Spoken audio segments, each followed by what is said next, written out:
With input tax credit. Input tax క్రెడిట్‌లో మొత్తం కూడా ఇప్పుడు కొంతసేపు మనం అంతా థియరీ పార్ట్ మాట్లాడుకుంటాం అనమాట. థియరీ అంటే జస్ట్ చూద్దాం. ఫస్ట్ ఏం చెప్తున్నాడు? ఇన్పుట్ ట్యాక్స్ క్రెడిట్ అనేది ఒక బేసిక్ అర్థం చేసుకో. సప్లయర్ ఎప్పుడైతే ప్రోడక్ట్ అమ్ముతున్నాడో ఎవరికి? రిసిపియంట్ ఏం చేస్తాడు? పేమెంట్ చేస్తాడు. ఒక ప్రోడక్ట్ అమ్మగానే సప్లయర్ ఏం చేయాలంటే జిఎస్టీఆర్ వన్లో నేను పలానా ఐటెం పలానా వ్యక్తికి పలానా అమౌంట్కి అమ్మానని చెప్పి వాడు జిఎస్టీఆర్ వన్లో అప్లోడ్ చేస్తే అది జిఎస్టీఆర్ 2A 3B 2Bలో కూడా వీడికి ఎవరికి? రిసిపియంట్కి రిఫ్లెక్ట్ అవుతుంది. ఎప్పుడైతే జిఎస్టీఆర్ 2Bలో వాడికి రిఫ్లెక్ట్ అవుతుందో అప్పుడు మాత్రమే రిసిపియంట్ ఏం చేసుకోవచ్చు? దాని మీద ఐటీసీ క్లెయిమ్ చేసుకోవచ్చు. ఓకే. ఇప్పుడు జిఎస్టీఆర్ 1 అనేది ఫైల్ చేయడానికి ఎంతవరకు టైం ఉందంట?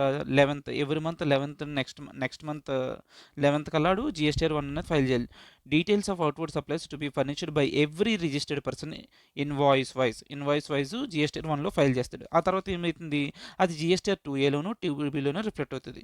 ఒకసారి 2A అంటే ఏంటంట? Based on GSTR 1 or invoice furnishing facility furnished by every supplier recipient can generate a statement of inward supplies in GSTR 2A outward auto populated from GSTR 1 filed by suppliers. ఇది auto populate అవుతుంది, నువ్వేం చేయక్కర్లేదు.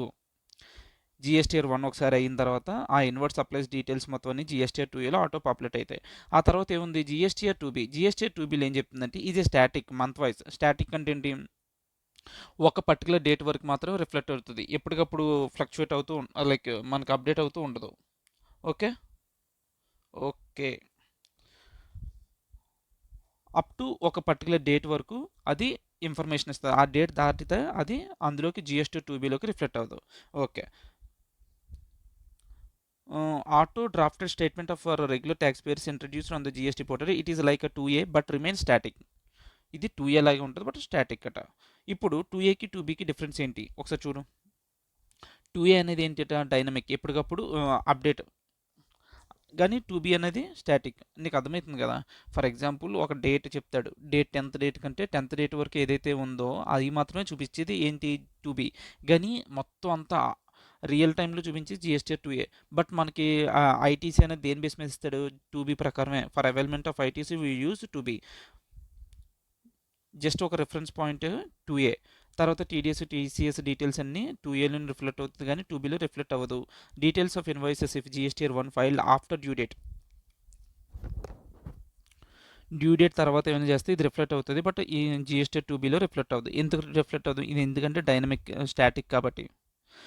However it is reflected in subsequent month of GSTR 2B. అంతే కదా, ఈ month date దాటిన తర్వాత next month దాంట్లో కనబడుతుంది. ఓకే, ఇక్కడ వరకు క్లియర్?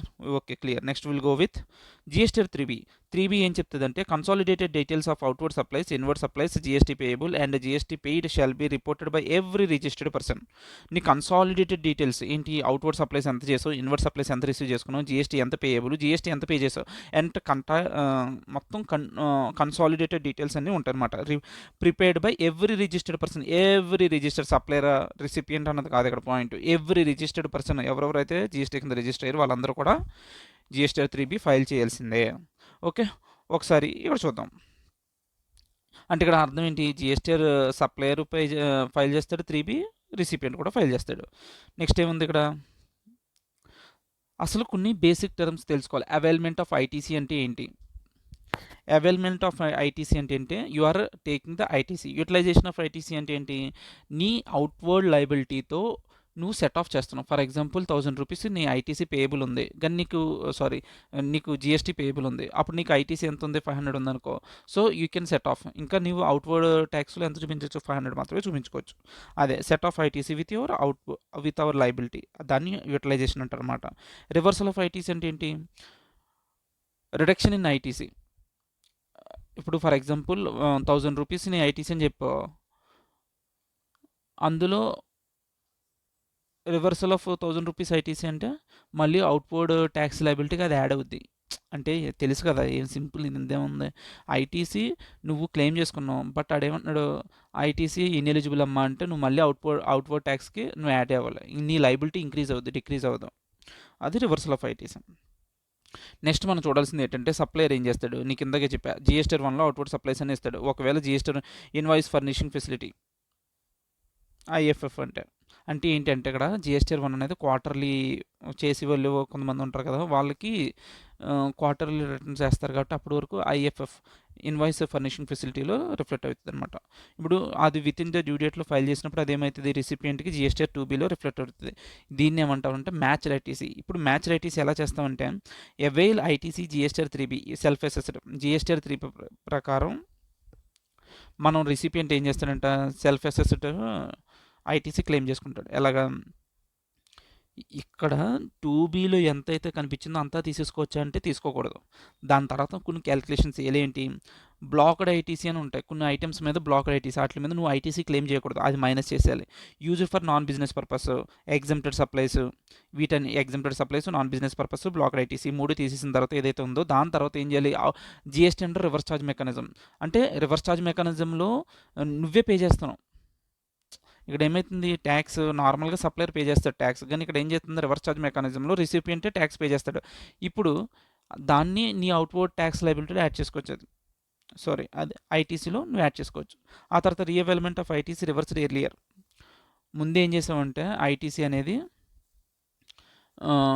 సమ్ ఎక్స్వైజెడ్ రీజన్స్ వల్ల ఐటీసీ అనేది ఏమి చేయింది, రివర్స్ చేసేసావు.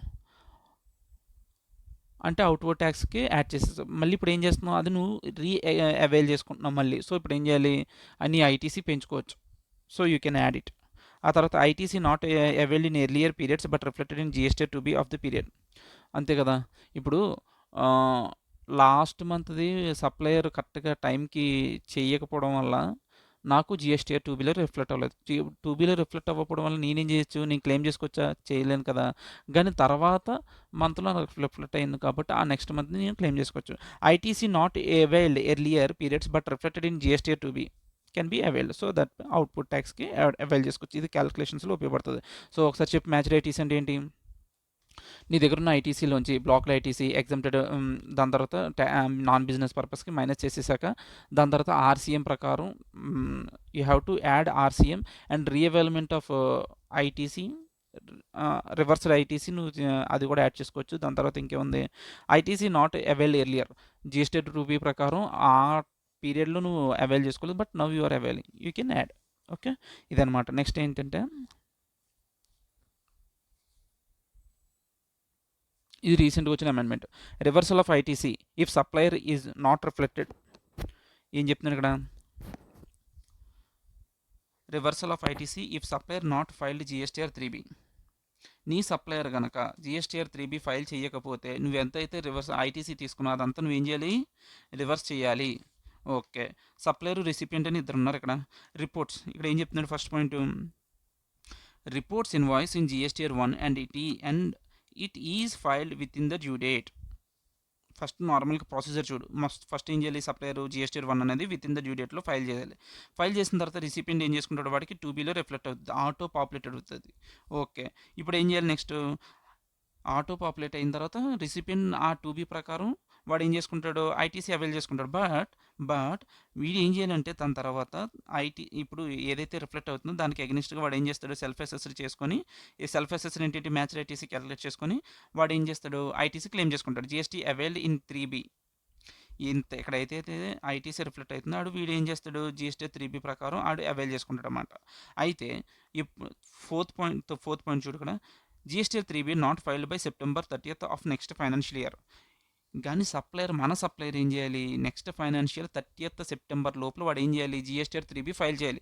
ఒకవేళ వాడు ఫైల్ చేయలేదు అనుకుంటే 30th September of next financial year నీకు ఎన్ని మంత్స్ ఇస్తాం, సెప్టెంబర్ తర్వాత అక్టోబర్ నవంబర్ 2 months టైం ఇస్తాం. 2 months లోపల నువ్వేం చేయాలి, రిసిపియంట్, హలో మిస్టర్ రిసిపియంట్, నీ సప్లయరు జిఎస్టీఆర్ 3B ఫైల్ చేయలేదు. సో నువ్వేం చేస్తావంటే నువ్వు ఎంతైతే ఐటీసీ క్లెయిమ్ చేసుకున్నావు అదంతా రివర్స్ చేసే అని చెప్పి నీకు ఎంత టైం ఇస్తాడు, రిసిపియంట్కి 30th November అంటే 2 months టైం ఇస్తున్నాడు. 30th September నుంచి నీకు ఇంకో 2 monthsలో నువ్వు ఏదైతే రిసీవ్ చేసుకున్నావు ఐటీసీ అంతా నువ్వేం చేయాలి, రివర్స్ చేసేయాలి. Reversal of ITC after 30th September of next financial year but before 30th November of next financial year. Okay, నువ్వు ఏం చేసావు, ఆడు చేసిన పాపానికి నువ్వేం చేసావు అంటే నీకు వచ్చిన ఐటీసీని రివర్స్ చేసేసావు. రివర్స్ చేసేసిన తర్వాత ఆడు తర్వాత రియలైజ్ అయ్యి అప్పుడు లేటర్ పాయింట్ ఆఫ్ వ్యూలో 30th September తర్వాత ఏం చేశాడు, జిఎస్టీఆర్ 3B ఫైల్ చేశాడు. GSTR 3B filed after 30th September of next financial year. Okay. File చేసుకున్న తర్వాత ఇప్పుడు నువ్వేం చేయాలి? ఆడు తర్వాత ఫైల్ చేసాడు కదా! ఇప్పుడు నువ్వు తీసుకోవచ్చు. Re ITC reverse earlier can be availed without any time limit. దీన్ని ఇలా అవైల్ చేసుకోవడానికి టైమ్ లిమిట్ ఏమైనా ఉందంటే టైమ్ లిమిట్ లేదు. నార్మల్‌గా ఐటీసీ మనం ఏంటి క్లెయిమ్ చేసుకోవాలనుకుంటే దానికి టైమ్ లిమిట్ ఉంటది. ఎంత లోపల టైమ్ లిమిట్ అంటే with respect to invoice by 30th November of next financial year or date of filing annual return which ever is earlier. నీకు అది ఎక్కడ ఉంటదంటే నార్మల్‌గా ఐటీసీ అనేది ఎప్పుడు లోపల నువ్వు అవైల్ చేసుకోవచ్చు అని చెప్పి ఇక్కడ పాయింట్ ఉంటది. I will show you. చూడు ఇక్కడ time limit for availment of ఇదిది 82 right. See time limit for availment of ITC అని ఇక్కడ ఇచ్చాడా? ఎంత ఇచ్చాడు? 30th November or 30th November of next financial year or date of filing annual return which ever is earlier. కానీ time limit not applicable in case of re availment of ITC reverse earlier. ఏదైతే నువ్వు reverse చేసేసావో దాని తర్వాత నువ్వు రీ avail చేసుకోవడానికి మాత్రం దానికి time limit లేదు. Okay. I hope you understand. అయితే ఇక్కడ ఇంకో పాయింట్ ఏంటంటే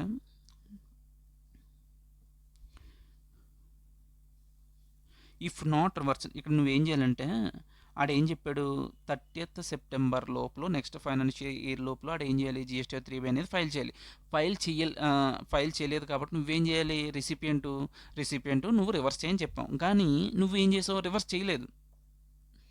నీకు ఎంత టైం ఇచ్చాడు? 30th November of next financial year లోపల నువ్వేం చేయాలి? రివర్స్ చేయాలి. నువ్వు చేయలేదు. అప్పుడు నువ్వేం చేయాలంటే గవర్నమెంట్ వాడికి ఇంట్రెస్ట్ పే చేయాలి. If not reversed by 30th November of next financial year interest 18% shawl be payable from the date of utilisation till the actual date of reversal are payment. నువ్వు ఎప్పుడైతే పే చేయాలి? 30th November కల్లా నువ్వు reverse చేయాలి. చేయలేదనుకో 30th November నుంచి నువ్వు ఎప్పుడైతే reverse చేస్తున్నావో అప్పటి వరకు కూడా నువ్వేం చేయాలంటే ఇంట్రెస్ట్ అనేది పే చేయాలి. Shall be payable from the date of utilization. What is date of utilization? Date of utilization అంటే నువ్వు అవైల్ చేసేసుకున్నావు కదా! ఇప్పుడు నీకు అదే చెప్పా. Availment of ITC is different and utilization of ITC is different. Utilization అంటే ఏంటి? నువ్వు అవైల్‌మెంట్ ఏంటంటే నీ పోర్టల్‌లో నీ జీఎస్టీ పోర్టల్‌లో నాకింత ఐటీసీ ఉందని చూపించుకోవడం అవైల్‌మెంట్. నువ్వు ఎలిజిబుల్ అంతా తీసుకోవడానికి. కానీ నువ్వేం చేసావు? నీ అవుట్‌వర్డ్ ట్యాక్స్‌కి నువ్వు సెట్ ఆఫ్ చేసేసావు. అంటే ఏంటి? ₹1000 నువ్వు అవుట్‌వర్డ్ ట్యాక్స్ ఉంటే అందులో ₹500 ఏం చేసావు? ఐటీసీ కింద క్లెయిమ్ చేసేసుకున్నావు. అంటే సెట్ ఆఫ్ చేసేసుకొని ఇంకా నువ్వు అవుట్‌వర్డ్ ట్యాక్స్ ఎంత చూపిస్తున్నావు? 500 చూపిస్తున్నావు అనుకో.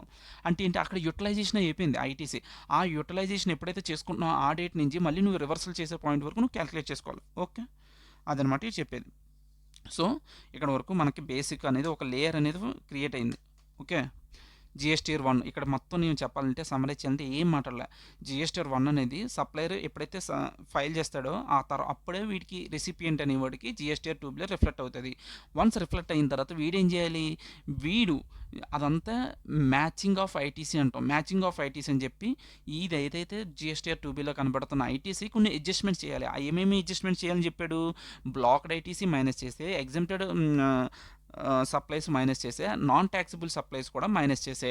అప్పుడు ఏదైతే వచ్చిందో దానికి మళ్ళీ కొన్ని యాడ్ చేయాలి. ఏమి యాడ్ చేయాలి? రివర్స్ ఛార్జ్ మెకానిజం కింద నువ్వు ఏదైతే పే చేసావో అది యాడ్ చేయి. అవైల్‌మెంట్ ఆఫ్ రివర్స్డ్ ఐటీసీ అండ్ ఇంకోటి ఏం చెప్పాడు last point? ITC not availed in earlier periods. ఏదైతే లాస్ట్ పీరియడ్స్లో నువ్వు అవైల్ చేసుకోలేదో దాని మీద ఇప్పుడు GST 2Bలో చూపిస్తుంది. But you did not availed in the previous year. So you can add that. So this is అనమాట. ఇది మ్యాచ్డ్ ఐటీసీ. ఆ తర్వాత ఏం చెప్తుంది? ఇది reversal of ITC of supplier if not filed GSTR 3B. ఇది ఎక్కడంటే సెక్షన్ 41. ఇది గుర్తుంచుకో, సెక్షన్ కూడా గుర్తుంచుకో. Section 41 red with rule 37A. నీ సప్లయర్ కనుక GSTR 3B ఫైల్ చేయకపోతే నువ్వు ఏదైతే రిసీవ్ చేసుకున్నావో ఐటీసీ అదంతా నువ్వేం చేయాలి? రివర్స్ చేయాలి. ఇది ఎక్కడ చెప్పాడు? Section 41 red with rule 37A. అది గుర్తుంచుకో. దీని మీద ఒక ప్రాక్టికల్ అడగడానికి ఛాన్సెస్ ఉన్నదంట. ఓకే.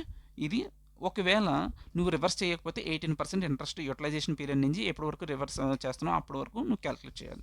ఓకే. ఇక్కడ నుంచి ఇంక మనకేం ఉండదు. జస్ట్ బేసిక్స్ అదంతా. కొన్ని ప్రిన్సిపల్స్ కింద చెప్తాడు. ఏంటంటే ప్రిన్సిపల్స్ ఐటీసీ అనేది ఎలా యూటిలైజ్ చేసుకోవాలి? Manner of utilisation of credit. అని చెప్పి సెక్షన్ 49 సబ్సెక్షన్ 5లో చెప్తున్నాడు.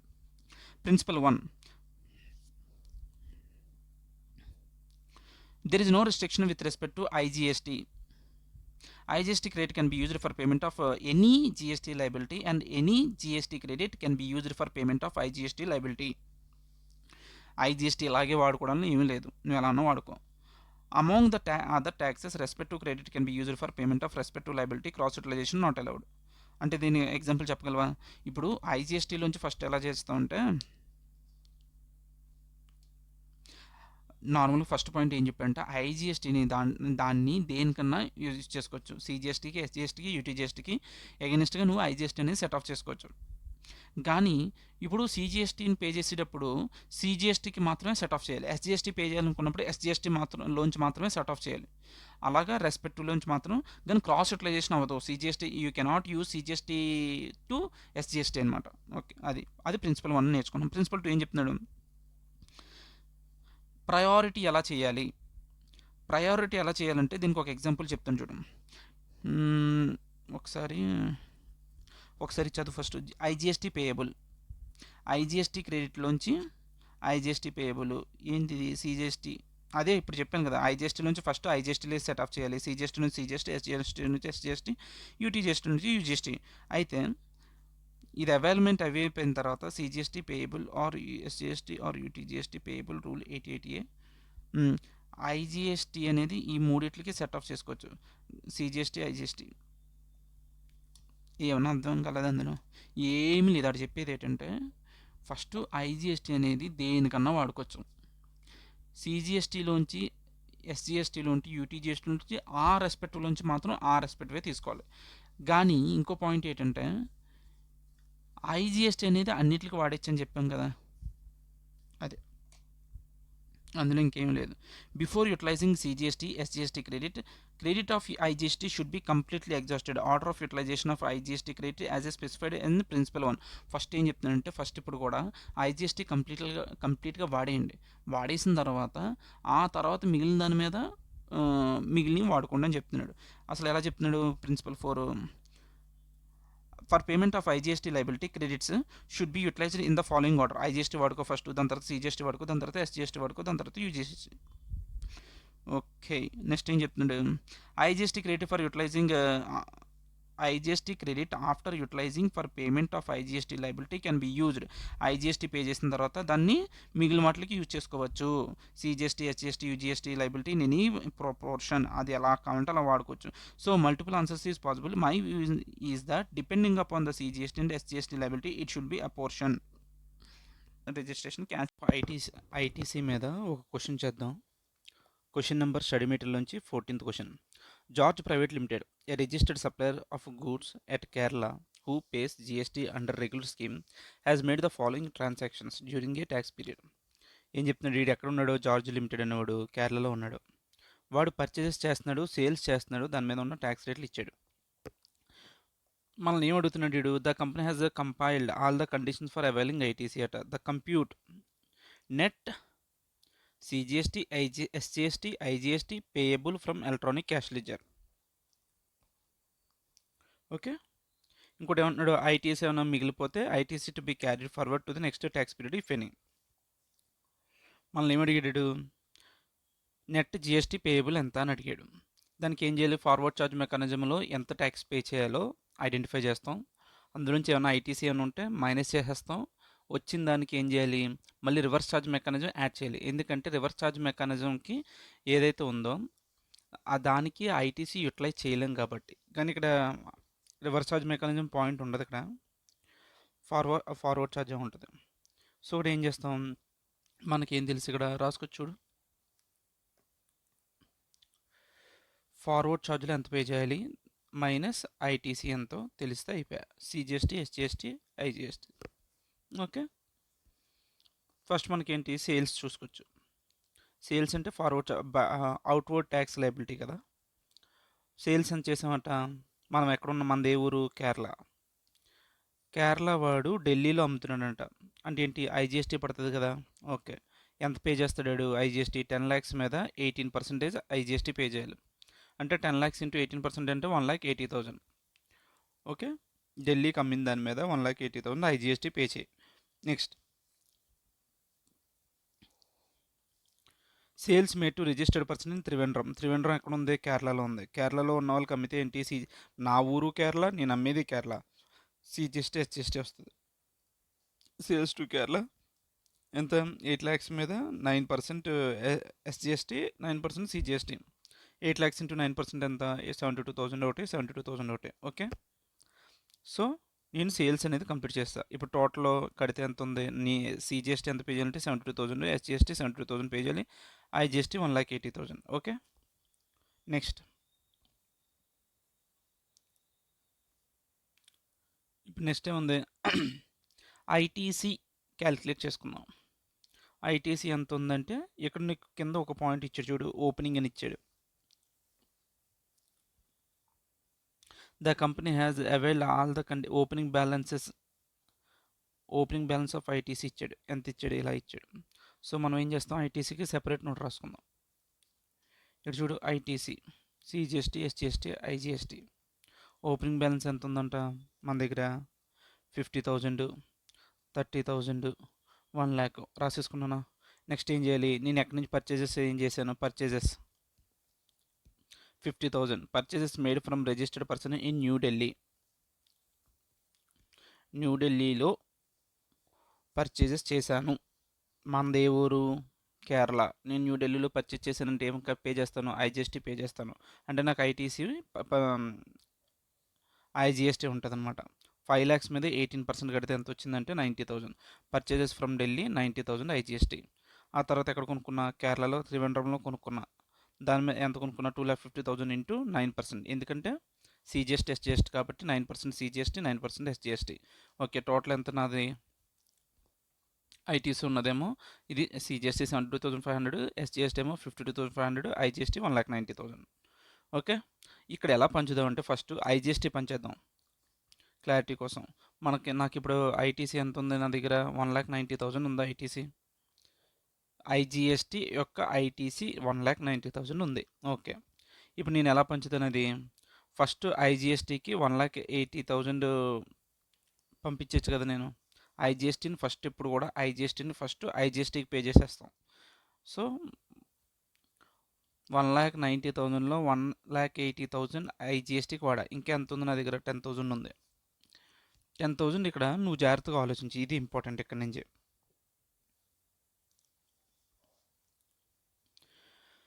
ఏంటి ఇంపార్టెంట్ అంటే అపోర్షన్మెంట్ ఎలా జరగాలి? మన దగ్గర ఐజిఎస్టీ ఇంకా 10,000 ఉంది. 10,000 నువ్వు ఇద్దరికి సిజిఎస్టీకి ఎస్జిఎస్టీకి 50-50 పంపించవచ్చు, లేదంటే ఒకటికే ఎక్కువ ఇవ్వచ్చు.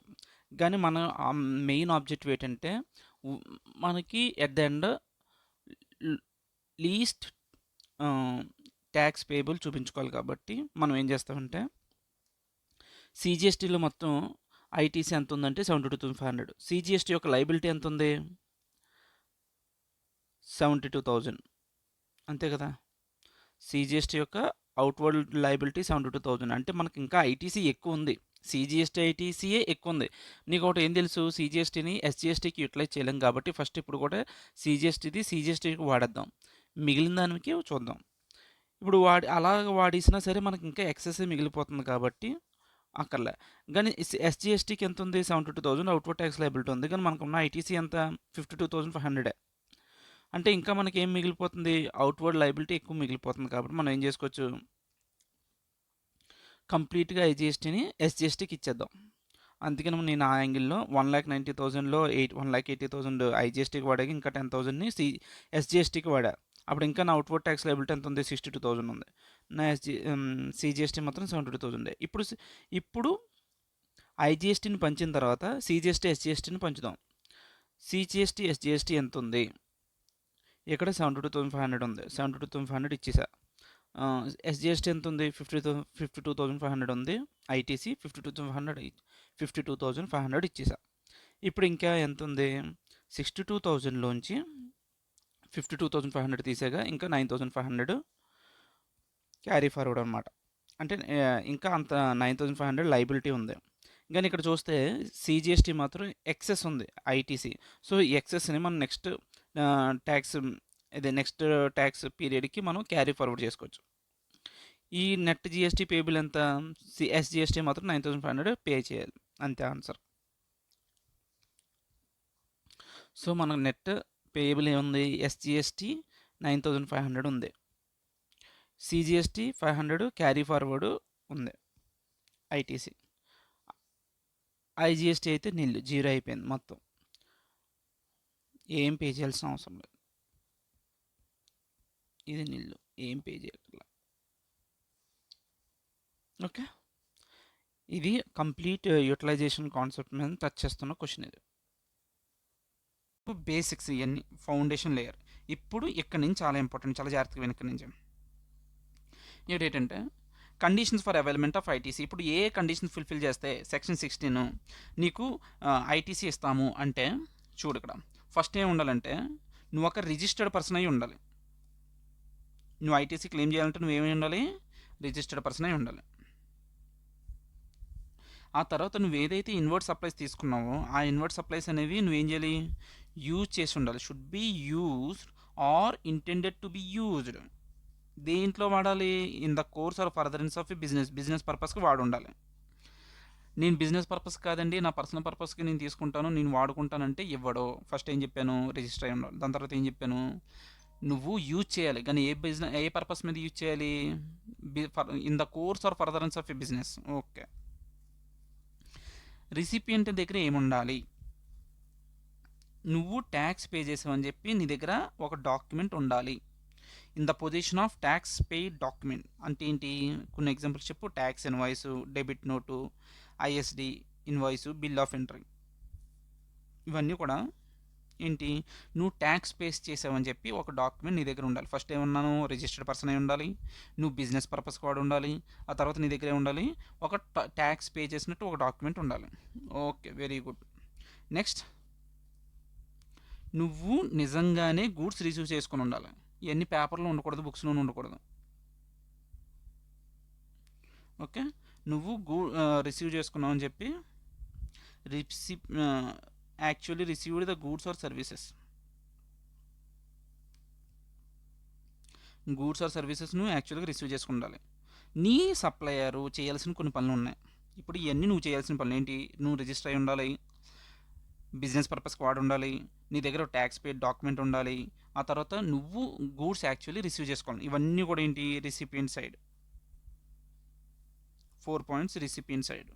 ఇప్పుడు సప్లయర్ పాయింట్ ఆఫ్ వ్యూలో కూడా చూడు. సప్లయర్ పాయింట్ ఆఫ్ వ్యూలో ఏం చేయాలి, నీ సప్లయరు జిఎస్టీఆర్ 1లో ఫర్నిష్ చేయాలి, he has to furnish GSTR 1. నీ సప్లయరు ట్యాక్స్ అనేది గవర్నమెంట్కి పే చేయాలి. ఎప్పుడు లోపల, with respect to rule 37A ఏంటి, with in 30th September of next financial year లోపల వాడు ఏం చేయాలి, ట్యాక్స్ అనేది గవర్నమెంట్ పే చేయాలి. ఆ తర్వాత వాడు ఏం చేయాలి, రిటర్న్స్ ఫైల్ చేయాలి. ఎప్పుడు జిఎస్టీఆర్ 3B రిటర్న్ ఫైల్ చేయాలి.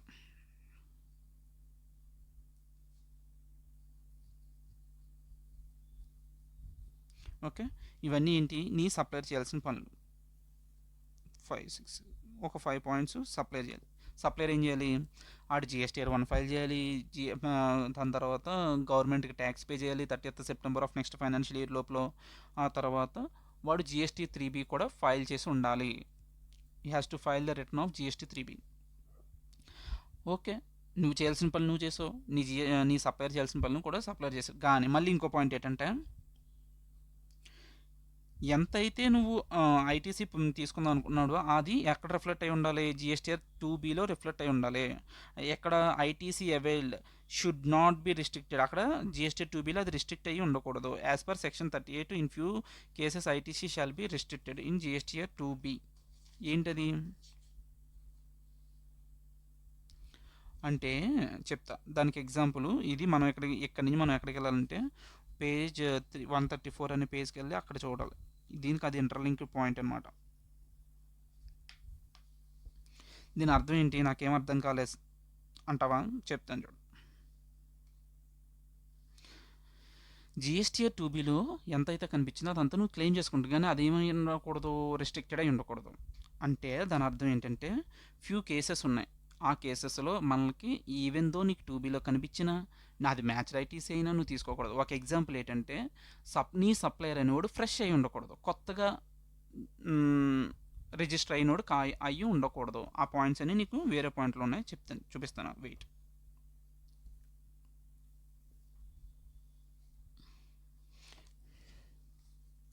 ఇక్కడ లాస్ట్ పాయింట్ ఏం చెప్పాడు దానికి కవర్ చేద్దాం.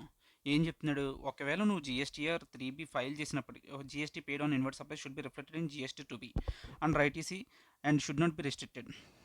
అంటే ఏంటి, జిఎస్టీ 2Bలోకి నీకు కనిపిస్తుంది బట్ అది రెస్ట్రిక్టెడ్ అయి ఉండకూడదు. కానీ కొన్ని కేసెస్ ఉన్నాయి, ఆ కేసెస్లో ఏమైందంటే you will be restricted to use even though GSTR 2Bలో రిఫ్లెక్ట్ అయినా. ఆ ఏంటి అంటే చూడు, ఇది వేరే చాప్టర్లో ఉన్నాయి, ఇందులో ఉండవు. యాక్చువల్లీ రిటర్న్స్ అండర్ జిఎస్టీలో ఉంటాయి, రిటర్న్స్ చాప్టర్లో ఉంటాయి. ఏంటంటే ఈ ఒక్క పాయింట్ చూడు ఏం చెప్తున్నాడు ఇక్కడ, in the following cases even though the supplier in the following cases even though the supplier declared the details of outward supplies in GSTR 1, ITC can be restricted in GSTR 2B as per section 38. ఏం చెప్తున్నాడు, supplier GSTR 1లో file చేసినప్పటికీ కూడా రిసిపియంట్కి GSTR 2Bలో restrictions ఉంటాయి. అంతే కదా, వాడు GSTR 1లో ఫైల్ చేస్తేనే మనకి జిఎస్టీఆర్ 2లో రిఫ్లెక్ట్ అయ్యేది. మనకి జిఎస్టీఆర్ 2Bలో ఏంటి రిస్ట్రిక్ట్ చేస్తారంట. ఏంటంటే కేసెస్ అంటే, సప్లయర్ అనేవాడు ఎప్పుడైతే న్యూలీ రిజిస్టర్డ్ బిజినెస్లో ఉంటే, supplier in a newly registered business అంటే నీ సప్లయరు కొత్తగా రిజిస్టర్ అయ్యి ఉండకూడదు బిజినెస్లో. Supplier has filed GSTR 1 but not GSTR 3B. అది ఇందాక చెప్పాం కదా, ఏది అదేదో అమెండ్మెంట్ అని చెప్పావు, సెక్షన్ 41 ఇప్పుడే కదా చదివాను, ఇక్కడ ఇది section 41 red with rule 37A. అందులో ఏం చెప్పాడు, జిఎస్టీఆర్ 3B ఫైల్ చేయాలని చెప్పాడు. ఓకే, నువ్వు జిఎస్టీఆర్ 1 వేస్తే సరిపోదు, you have to file even GSTR 3B also. Okay, ఆ తర్వాత ఏం చెప్పాడు, suppliers liability in GSTR 1 is greater than liability in GSTR 3B. GSTR 1 ఏంటి, అవుట్వర్డ్ ట్యాక్స్, అందులో ఎక్కువ ఉందంట ట్యాక్స్, బట్ నువ్వు ఎంత పే చేసింది మాత్రం యాజ్ పర్ జిఎస్టీఆర్ 3B తక్కువ. అప్పుడేంటి, అప్పుడు ఇది చాలా జాగ్రత్తగా ఉంది. ఈ 2 పాయింట్లు చాలా ఇంపార్టెంట్. Okay, 1 second.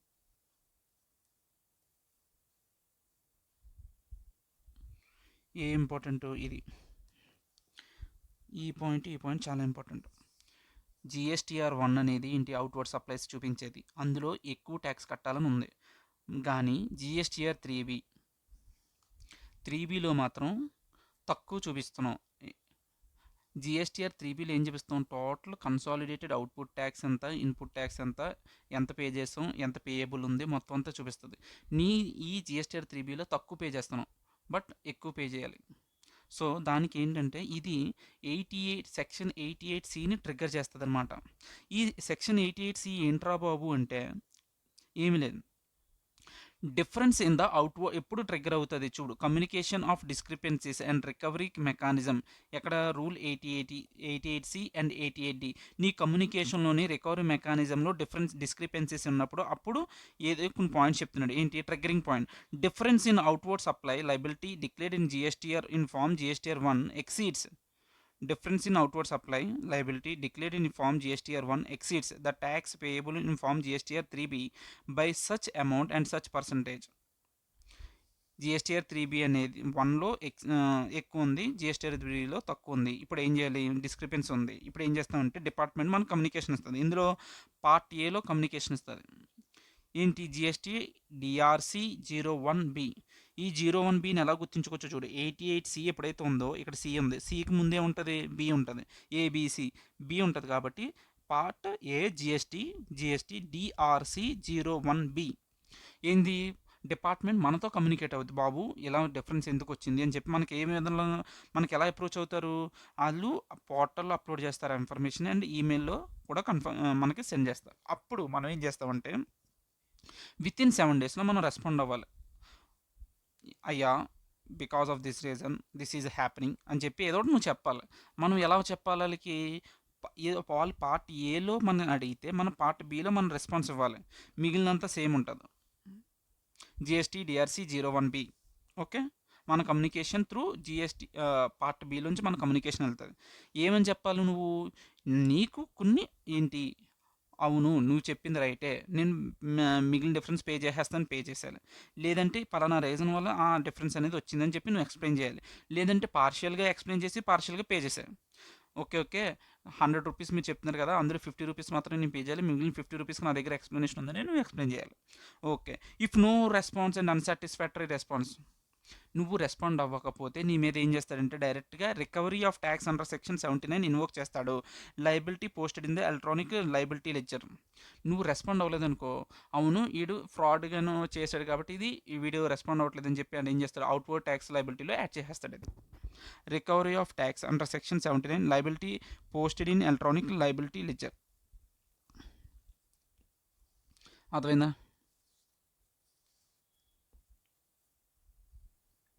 ఏం చేసాం, జిఎస్టీఆర్ 1కి 3Bకి డిఫరెన్స్ వచ్చిందండి.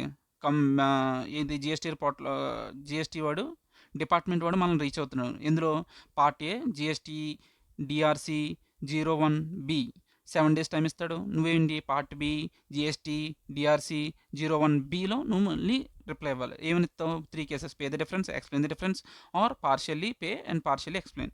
ఆ తర్వాత ఏం చెప్తున్నాను, ఇదేమీ నువ్వు దగ్గర నుంచి ఎటువంటి రెస్పాన్స్ లేకపోతే డైరెక్ట్ నీ మీద ఏం చేస్తారు, రికవరీ ప్రొసీడింగ్స్ అనేది సెక్షన్ 79 ఇన్వోక్ చేసి నీ దగ్గర రికవరీ ఆఫ్ ట్యాక్స్ అనేది వసూలు చేసేస్తాడు. నీ అవుట్పుట్ ఎలక్ట్రానిక్ క్రెడిట్ లెడ్జర్లో లయబిలిటీ లెడ్జర్లో నీకు అవుట్పుట్లో యాడ్ చేస్తాడు. Liability posted in the electronic liability ledger. Okay, that's it. So ఇదంతా. నెక్స్ట్ ఏం చేస్తున్నాం అంటే మనం 88 ఆ తర్వాత ఏముంది, దీని కాన్సిక్వెన్సెస్ ఏంటంటే impact of filing returns or access to GST portal. దీనివల్ల మనకి ఏంటి లాసు అంటే 88Cకి మనం సరిగ్గా రెస్పాండ్ అవ్వకపోయి, impact of filing returns or access to GST portal, దీనివల్ల మనకి ఇంపాక్ట్ ఏముంటుంది అని అడిగితే నువ్వేం చేస్తావంటే నిన్ని నెక్స్ట్ ఫర్దర్గా జిఎస్టీఆర్ 1ని అలౌ చేయనోడు, రిటర్న్స్ ఫైల్ చేయనివ్వకుండా, not allowed in filing returns in form GSTR 1, నిన్ని జిఎస్టీఆర్ 1లో ఫామ్ ఫైల్ చేయడానికి నిన్ను అలౌ చేయడు. దాని తర్వాత ఏంటి, rule 59, once GSTR 1 not filed, GSTR 3B filing gets blocked. నువ్వు జిఎస్టీఆర్ 1 కనుక ఫైల్ చేయకపోతే ఏమైంది, జిఎస్టీఆర్ 3Bని నువ్వు ఫైల్ చేయలేవు, అంతే కదా. జిఎస్టీఆర్ 1 ఫైల్ చేస్తేనే జిఎస్టీఆర్ 3B అలౌ చేస్తాడు. ఇప్పుడు జిఎస్టీఆర్ 3B అవ్వకపోతే ఏమైంది, rule 138E, if GSTR 1 is not filed for 2 consecutive tax periods, e-way bill facility gets blocked. Rule ఇప్పుడు దాని తర్వాత ఏం చెప్తుంది, rule 21A, suspension of registration కూడా క్యాన్సిల్ చేస్తాడు. ఇది ఒక సీక్వెన్స్లో జరుగుతుంది. ఏంటి, ఫస్ట్ అధ్యక్ష ఇక్కడ ఏదో గల్తీ ఉంది, తప్పు చేసావు, ఎక్స్ప్లెయిన్ చేయని అడుగుతాడు. నువ్వు ఎక్స్ప్లెయిన్ చేయలేదనుకో, వాడు ఏం చేస్తాడు, అది నీ అవుట్పుట్ ట్యాక్స్లో యాడ్ చేసేస్తాడు లైబిలిటీ కింద. ఆ తర్వాత దీనివల్ల వచ్చే కాన్సిక్వెన్సెస్ ఏంటంటే నిన్ను జిఎస్టీఆర్ 1 అనేది ఫైల్ చేయనివ్వకుండా చేస్తాడు. జిఎస్టీఆర్ 1 నువ్వు ఫైల్ చేయలేకపోతే జిఎస్టీఆర్ 3Bలో నీకు బ్లాక్ అయిపోద్ది. GSTR 3B gets blocked. 1 చేయలేదు కాబట్టి 3B బ్లాక్ అయిపోద్ది. 3B బ్లాక్ అయితే ఆ తర్వాత 1 చేయలేదు కాబట్టి ఇంకేటి, ఇలా 1 గనక జిఎస్టీఆర్ 1 కనుక 2 కాన్సిక్యూటివ్స్లో నువ్వు ఫైల్ చేయకపోతే నీకేం చేస్తాడంటే ఈవే బిల్ ఫెసిలిటీ అనేది బ్లాక్ చేసేస్తాడు. ఆ తర్వాత రిజిస్ట్రేషన్ క్యాన్సిల్ చేస్తాడు. ఫస్ట్ ఈ చూడు, చాలా జాగ్రత్త చూడు, జిఎస్టీఆర్ 1ని ఏం చేస్తున్నాడు, ఏనొకటి చేస్తున్నాడు. ఇది చేయకపోతే 2 కాన్సిక్వెన్సెస్ వస్తున్నాయి. ఏంటి, నీ ఈవే బిల్ ఎఫెక్ట్ అవుతుంది, ఈవే బిల్ ఎఫెక్ట్ బ్లాక్ అయిపోద్ది. అలాగే జిఎస్టీఆర్ 3B కూడా బ్లాక్. ఈ 2 బ్లాక్ అయిపోతాయి నీకు. ఈ 2 బ్లాక్ అయిపోతే ఆ తర్వాత ఏం చేస్తాడు, ఫస్ట్ ఇది బ్లాక్ చేస్తాడు, దాని తర్వాత ఇది, దాని తర్వాత ఇది, దాని తర్వాత ఫైనల్గా నీ దగ్గర ఏంటి, రిజిస్ట్రేషనే క్యాన్సిల్ చేసేస్తాడు. నీ GST registration will be cancel. Okay, అదనమాట. ఇది అంతా ఏం చదువుకున్నాం, 88C అంటే అర్థం ఏంటి, జిఎస్టీఆర్ 1కి 3Bకి మధ్య డిఫరెన్స్, అంటే జిఎస్టీఆర్ 1లో ఎక్కువ ఉంది, జిఎస్టీఆర్ 3Bలో తక్కువ ఉంది. సో వై దిస్ డిఫరెన్స్ అని అడుగుతాడు, అది ది అంటారు సమ్మరీ. ఆ తర్వాత ఏంటంటే suppliers ITC in GSTR 3B is more than ITC in GSTR 2B. అంటే ఏంటి,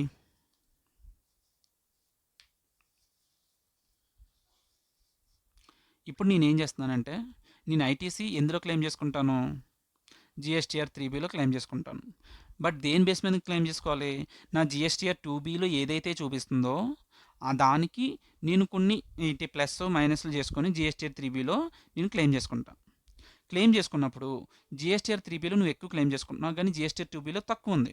అప్పుడు ఏంటంటే అప్పుడు నీ మీద 88D రూల్ 88D ట్రిగర్ అవుతుంది. అదేం చెప్తుందంటే the difference of in ITC claimed availed in form GSTR 3B exceed the credit as per the auto generated statement in the form GSTR two B. అంతే కదా. ఇప్పుడు నీకేం చెప్పాను, జిఎస్టీఆర్ 2బీకి కొన్ని ప్లస్లు మైనస్లు యాడ్ చేయాలని చెప్పాను. నువ్వు అలా యాడ్ చేసుకొని నీ 3బీ కన్నా నువ్వు ఎక్కువ చూపించేస్తున్నావు. అప్పుడు నీ దగ్గర ఎక్స్ప్లెనేషన్ ఉండాలి. నేను పలానా పలానా రీజన్స్ బట్టి నేను ఈ అడ్జస్ట్మెంట్స్ చేశాను. నువ్వు అలా చెప్పకుండా నీకు నచ్చినంత నువ్వు పెట్టుకుని వెళ్ళిపోతే నీ మీద రూల్ 88D ట్రిగ్గర్ అవుద్ది. అప్పుడు 88D ఏమంటాడంటే డిపార్ట్మెంట్ వాడు నీ దగ్గరికి వచ్చి పార్ట్ ఏలో కమ్యూనికేట్ అవుతాడు అనమాట. నేను మళ్ళీ A88D అంటే డీకి ముందే ఉంటుంది, ABCD అంటే సి ఉంటుంది. అంటే ఏంటి, పార్ట్ ఏలో జిఎస్టీ డిఆర్సి 01Cలో నీకు కమ్యూనికేట్ అవుతాడు. అప్పుడు నీకేం చేస్తాడు, అందులో నీ అవుట్ పోర్టల్లో కానీ ఈమెయిల్ కమ్యూనికేషన్ కానీ నీకు ఇస్తాడు. ఆ తర్వాత నువ్వేం చేయాలి, పార్ట్ బిలో నీ విత్ ఇన్ 7 డేస్లో నువ్వు రెస్పాన్స్ అవ్వాలి. ఎందులో పార్ట్ బిలో ఇవ్వాలి, సేమ్ మిగిలినంత సేమ్ జిఎస్టీ డిఆర్సి 01C. ఏం చేయాలి, నువ్వు పే ద డిఫరెన్స్ పే చేసే ఎక్స్ప్లెయిన్ ద డిఫరెన్స్, లేదంటే పార్షియల్లీ పేమెంట్ చేసే పార్షియల్లీ ఎక్స్ప్లెయిన్ చేసుకో. ఇప్పుడు ద మెయిన్ థింగ్ ఈజ్ ఇక్కడ 88Cలో నీ మీద డైరెక్ట్గా రికవరీ ఆఫ్ ట్యాక్స్ అని చెప్పి ఇన్వోక్ చేస్తాడు. ఇది 79ని ఇన్వోక్ చేస్తాడు. ఇక్కడ 88Dలో నీకు డైరెక్ట్ రికవరీ ఆఫ్ ట్యాక్స్ అని చెప్పి ఇన్వోక్ చేయొచ్చు అంటే చేయలేవు. ఒకవేళ నీకు 7 డేస్లో వాడు రెస్పాండ్ అవ్వకపోతే నువ్వేం చేయాలి, నోటీస్ ఇష్యూ చేయాలి. In the notice under section 73 or 74. 73 ఎప్పుడు ఇష్యూ చేస్తావు, ఎప్పుడైనా మిస్టేక్ని నువ్వు పాయింట్అవుట్ చేయాలి, ఇది మిస్టేక్ వల్ల జరిగింది అనుకున్నప్పుడు నువ్వు 73ని ఇన్వోక్ చేస్తావు. అంటే జనరల్గా 73ని ఇన్వోక్ చేస్తాం, కానీ ఒక్కొక్కసారి ఏమవుతుంది, వాడికి క్లియర్ ఎవిడెంట్ ఉన్నప్పుడు ఆడు 74ని ఇన్వోక్ చేస్తాడు. 74 ఏంటంటే ఫ్రాడ్యులెంట్గా ఆన్ అకౌంట్ ఆఫ్ ఫ్రాడ్ ప్రకారం చేస్తే ఏంటి 74 ఇన్వోక్ చేస్తారు. Okay okay. అప్పుడు నోటీస్ ఇష్యూ చేసిన తర్వాత మనం ఏం చేస్తాం, నోటీస్ రిసీవ్ చేసుకున్న తర్వాత after the notice order will be passed. First ఏం చేస్తాడు, నోటీస్ ఇష్యూ చేస్తాడు 73 కింద 74 కింద. ఆ తర్వాత ఆర్డర్ పాస్ చేస్తాడు. ఇది 73 ఆర్ 74 ప్రకారం ఉన్న టైం లిమిట్స్ వరకు వెయిట్ చేసి ఆ తర్వాత వీడు ఏం చేస్తాడు, ఆర్డర్ పాస్ చేస్తాడు. ఆర్డర్కి ట్యాక్స్ పేర్ ఏం చేయాలంటే విత్ ఇన్ 3 మంత్స్లో వాడు రెస్పాండ్ అవ్వాలి. ఏమని, ఇదర్ నువ్వు ఏదైతే వాడికి అగెనిస్ట్గా ఏంది ఎలిగేషన్స్ వచ్చాయో దాని మీద వాడు ఎప్పీల్కి వెళ్ళాలి. లేదు అంటే ఆడే ఆ తప్పుని యాక్సెప్ట్ చేసేయాలి. Nor accept the order. Either he should go to the appeal or accept the order. Accept చేసి ఆ పేమెంటు, ట్యాక్స్, ఇంట్రెస్ట్, పెనాల్టీ అన్నీ పే చేసుకోవాలి. అలా ఏంటి ఎప్పీల్కి వెళ్ళట్లేదు వాడు, పేమెంట్ చేయకపోతే అప్పుడు వాడి మీద రికవరీ ప్రొసీడింగ్స్ అనేవి స్టార్ట్ అవుతాయి. అప్పుడు రికవరీ ప్రొసీడింగ్స్ ఇనిషియేట్ చేస్తాం. సో ఇదనమాట ఫ్లో. ఏమైనా ఉందా ఇందులో, ఏం లేదు. ఇప్పుడు జిఎస్టీఆర్ 1కి జిఎస్టీఆర్ 3బీకి 2బీకి కాన్ఫ్లిక్ట్ వచ్చింది. 2బీలో ఎక్కువ చూపించుకుంటున్నాడు. అప్పుడు ఆడు ఏమంటాం, రూల్ 88Dని మేము ఇన్వోక్ చేస్తాం నీ మీద అంటాం. ఓకే, ఇన్వోక్ చేసుకుంటావు చేసుకుంటే ఆ తర్వాత ఏమంటాం మనం, ఆడు మనకి డిపార్ట్మెంట్ మనతో ఎలా చెప్తాడు, ఫోన్ చేసి చెప్తాడా, కాదు.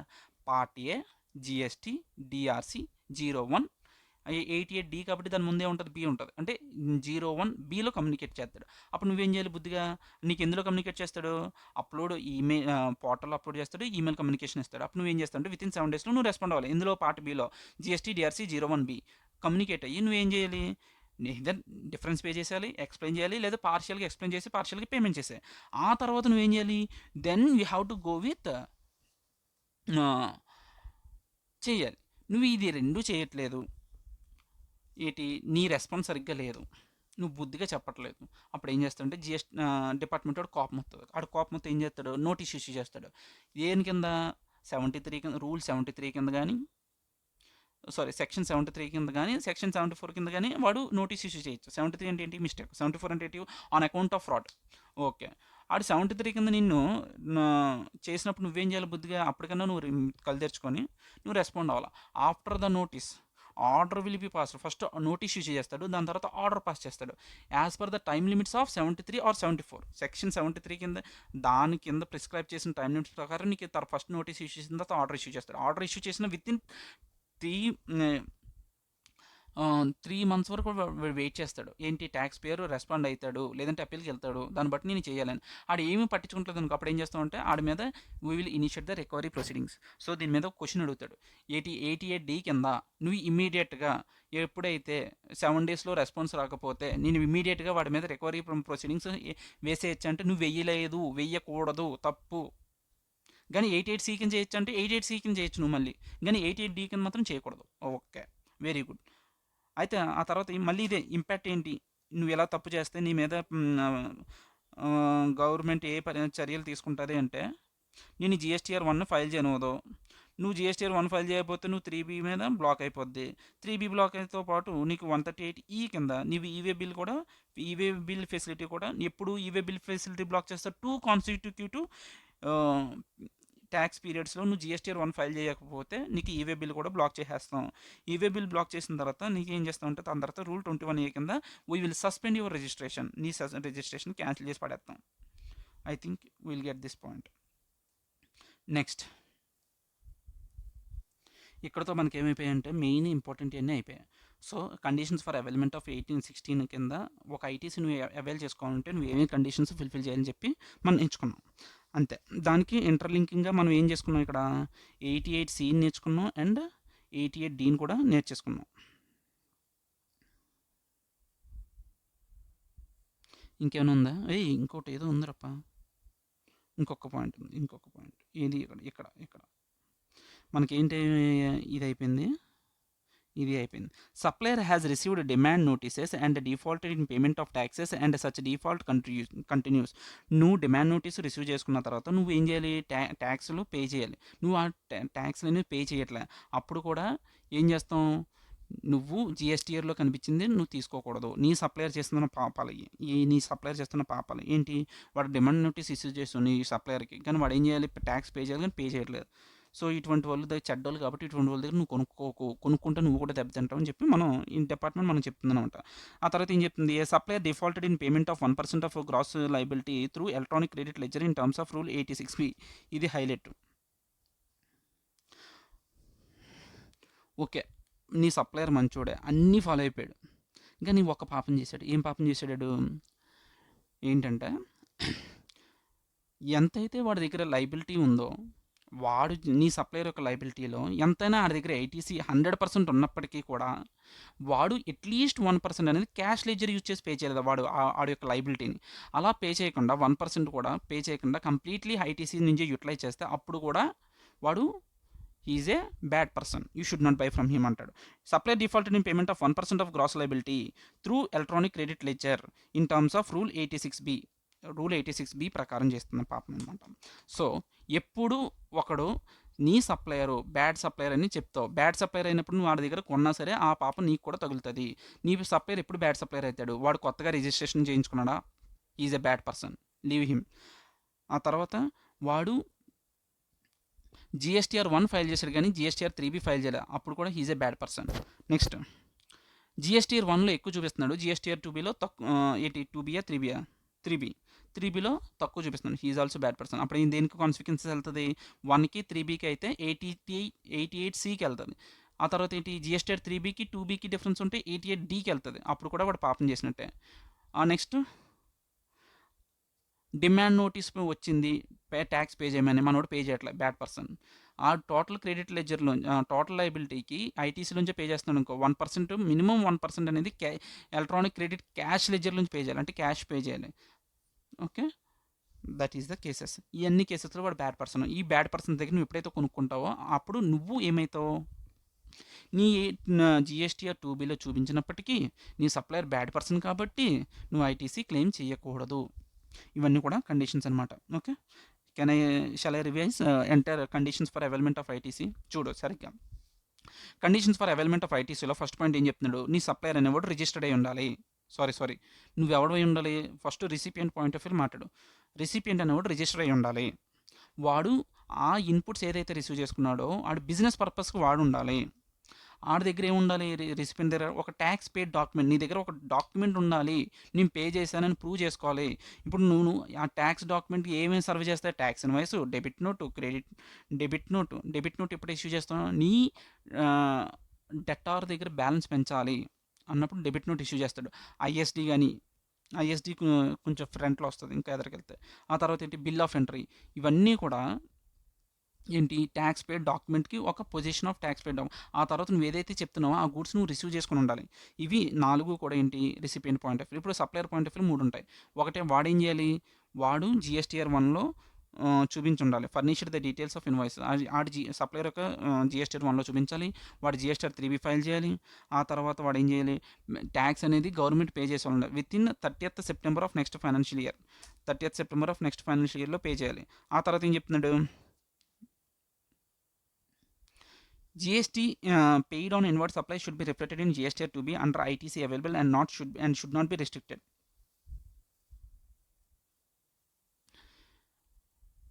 నీ 2బీలో ఏదైతే ఉందో అది రిస్ట్రిక్షన్ అయ్యి ఉండకూడదు. రిస్ట్రిక్షన్స్ అయ్యి ఉండకూడదంటే ఏం చేయాలి, రిటర్న్ చాప్టర్‌లో మనం స్పెషల్ కేసెస్ అని కొన్ని కేసెస్ ఉన్నాయి. ఆటిలికి లింక్ చేసుకుంటాం. ఏంటి, నీ సప్లయర్ బ్యాడ్ పర్సన్ అయి ఉంటారు. ఇప్పుడు ఏదైతే చెప్పానో అయన్ని కేసెస్‌లో వాడు బ్యాడ్ అయితాడు. Once he is a bad, ఆడి దగ్గర కొనుక్కున్నందుకు నువ్వు కూడా సఫర్ అవ్వాలి. ఇదనమాట. ఆ తర్వాత ఇప్పుడు మనం ఎక్కడికెళ్ళిపోతాం, నెక్స్ట్ పాయింట్ ఇన్‌పుట్ ట్యాక్స్ అంటే ఏంటి? సీజీఎస్టీ ఐటీసీ ఉంటది. ఎస్‌జీఎస్టీ ఐటీసీ ఉంటది. యూటీజీఎస్టీ ఉంటది. Services are both made to a registered person and registered పర్సన్‌కి సర్వీసెస్ గానీ, గూడ్స్ గానీ. It also includes tax paid on reverse charge basis and IGST charged on import of goods. It does not include tax paid under composition levy. ఏం చెప్తుంది, reverse charge బేసిస్‌లో కూడా include అవుతాయి. And import of goods మీద కూడా okay. It does not include tax paid under. ఏమీ లేదురా, input tax అని ఇప్పుడంటావు. ఏమీ లేదు సార్. సీజీఎస్టీ పే చేసావు, ఎస్జీఎస్టీ పే చేసావు, యూటీజీఎస్టీ పే చేసావు. దేని మీద పే చేసి ఉండాలి? గూడ్స్ మీద గానీ, సర్వీసెస్ మీద గానీ పే చేసి ఉండాలి. అది ఎవరికి పే చేసి ఉండాలి? ఒక రిజిస్టర్డ్ పర్సన్‌కి. ఒక రిజిస్టర్డ్ పర్సన్‌కి చేసినప్పుడు ఆడేమై ఉండకూడదు, ఆడు కాంపోజిషన్ స్కీమ్‌లో కవర్ అయ్యి ఉండకూడదు. ఆ తర్వాత వాడు దీంతో పాటు రివర్స్ చార్జ్ మెకానిజంలో పే చేసిన దాని మీద కూడా నువ్వు ఇన్పుట్ ట్యాక్స్ క్లెయిమ్ చేసుకోవచ్చు. అలాగే ఇంపోర్ట్ ఆఫ్ గూడ్స్ నువ్వు వేరే కంట్రీ నుంచి ఇంపోర్ట్ చేసుకున్నావు అనుకో, దాని మీద కూడా నువ్వు ఐటీసీ క్లెయిమ్ చేసుకోవచ్చు. అదనమాట ఆడు చెప్పేది. ఆ తర్వాత ఇక్కడితో మెయిన్ అంతా అయిపోయింది. ఇక్కడ నుంచి చాలా ఫాస్ట్‌గా వెళ్ళిపోద్ది. ఇంక నువ్వేం భయపడకు. ఇయన్నీ చిన్న చిన్న టపా టపా లేచిపోతాయి చూడు. Contents of availment of ITC. ITC avail చేసుకుంటే మన దగ్గరే ఉండాలి. ఏంటిది?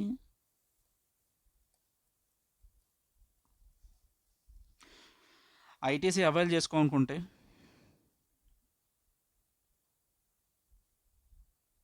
Does not contain all specified particular set description of goods or services, total value of supply. Okay, okay, okay, okay, అర్థమైంది. ఇన్వాయిస్లో ఏం కనిపించాలి? నువ్వు ఇన్వాయిస్ అనేది ఇది ట్యాక్స్ పేడ్ డాక్యుమెంట్ అనేది చూపించాలన్నా ఆ ట్యాక్స్ పేడ్ డాక్యుమెంట్లో మినిమం ఇవన్నీ కంపల్సరీ ఉండాలి.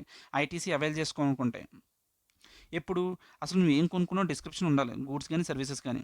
అది దాని యొక్క టోటల్ వాల్యూ ఎంత, అమౌంట్ ఎంత ట్యాక్స్ పే చేసావు, నీ సప్లయర్ యొక్క సప్లయర్ది ఉండాలి, రెసిపియంట్ కూడా జిఎస్టీ నెంబర్ ఉండాలి.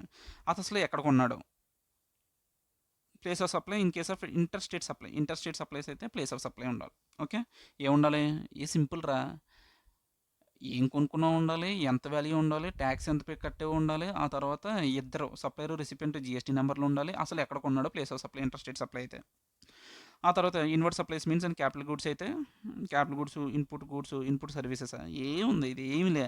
క్యాపిటల్ గూడ్స్ మీద కొంటే capital goods, goods features capitalised in the books. Capital goods అంటే ఏంటి, ఇన్పుట్ గూడ్స్ అంటే ఏంటి, క్యాపిటలైజ్ చేసి capitalised goods. Goods other than capital goods కాకుండా మిగిలినవి కూడా ఇన్పుట్ గూడ్స్ అంటాం. సర్వీసెస్ మీద రిసీవ్ చేసుకుంటే ఇన్పుట్ సర్వీస్. ఏమీ లేదు. సో అది డీమ్డ్ డెలివరీ. 16 సబ్సెక్షన్ 2 ఏం చెప్తుందంటే డీమ్డ్ డెలివరీ. నార్మల్గా నువ్వు ఏం చెప్పావు, సెక్షన్ 16లో గూడ్స్ రిసీవ్ చేసుకుని ఉండాలని చెప్పావు. కొన్ని టైమ్స్ ఏమవుతుందంటే నేను నా ఫ్రెండ్కి ఆర్డర్ చేస్తా, కానీ డబ్బులు పే చేసేది ఎవడో నేను, కానీ గూడ్స్ నేను రిసీవ్ చేసుకుంటా అంటే చేసుకోను కదా, కానీ ఎవడో రిసీవ్ చేసుకుంటే మా ఫ్రెండ్ రిసీవ్ చేసుకుంటాడు. ఇప్పుడు గూడ్స్ రిసీవ్డ్ అన్న కండిషన్ ఫుల్ఫిల్ అవ్వట్లేదు కదా. దానికి ఏంటంటే ఈవెన్ వాడు రిసీవ్ చేసుకున్నా కూడా నువ్వు రిసీవ్ చేసుకున్నట్టు అని చెప్తాడు. When the goods are delivered to any person or services provided to any person on the instructions of the recipient, the date on which such person has received the goods. నా friend ఎప్పుడైతే receive చేసుకున్నాడో it is deemed that the recipient has received the goods. నేను receive చేసుకున్నట్టే. ఏం సోది తెలిసిందే. Goods received in lots or instalments. లాట్స్లో కానీ ఇన్స్టాల్మెంట్లో రిసీవ్ చేసుకున్నప్పుడు ఐటీసీ ఎప్పుడు క్లెయిమ్ చేసుకుంటావు, 10 లాట్స్లో నేను పంపుతాను గూడ్స్ అన్నప్పుడు నేను ఎప్పుడైతే లాస్ట్ లాట్లో రిసీవ్ చేసుకున్నా అప్పుడే నేను ఐటీసీ క్లెయిమ్ చేసుకోవాలి. ITC shall be avail only on the receipt of last lot or instalment of goods. Okay. Reversal of ITC for non payment of consideration to supplier second proviso section 16 subsection 2. ఏం చెప్తున్నాడు వీడు?